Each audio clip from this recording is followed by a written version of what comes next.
Hello বন্ধুরা, সবাইকে good morning আর সাথে শিবরাত্রির প্রীতি শুভেচ্ছা অভিনন্দন। আশা করি সবার দিনটা আজকে ভালো যাবে। তো কে কি উপোস করেছেন আমাকে কিন্তু বলতে ভুলবেন না। না, আমি উপোস করিনি। আমার বাড়িতে আমার মামি উপোস করেছে।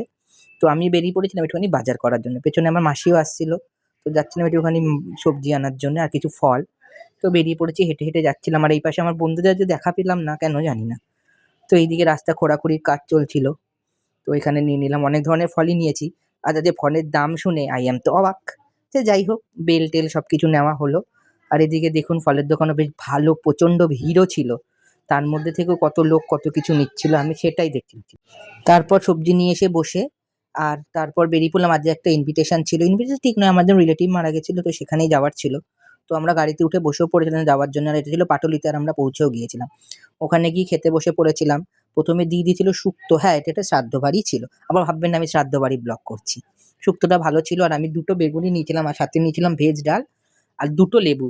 কারণ আমি যতদিন মাছ ফাছ অত বেশি ভালো খাই না, তো আমি আর নিইনি। তো এখানে মাছটা নিয়ে নিয়েছিলাম, এখানে ইলিশ মাছ ছিল যেন আমি স্কিপ করে গিয়েছিলাম। আর মাছ ফাছও সেরকম বেশি আমি খাইনি, ঠিক ইচ্ছা করছিল না। তো আমি ওখান থেকে বেরিয়ে পড়েছি আর উনি মারা গিয়েছিলেন। তো আমি আর মামি এখানে পুজো দেওয়ার জন্য বেরিয়ে পড়েছি। হ্যাঁ, আমি খেয়েছি, আমি পুজো দিইনি, পুজো দিয়েছিল